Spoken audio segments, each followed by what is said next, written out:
எங்க மாமா 36 லட்சம் எங்க அம்மா சொன்னாங்க. அவங்க 32 லட்சம் அத பாருங்க, பேயான்னு பாருங்க.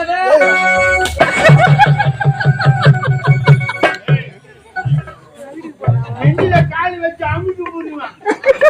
அதுதான் பின்னாலே சுத்துறான். நீ செத்துட்டன்னு அவனை கல்யாணம் பண்ணிக்க கூப்பிடுறான் என்ன. அவன் செத்துட்டாமா போலாம். அந்த ஊரை கூட செஞ்சாமா.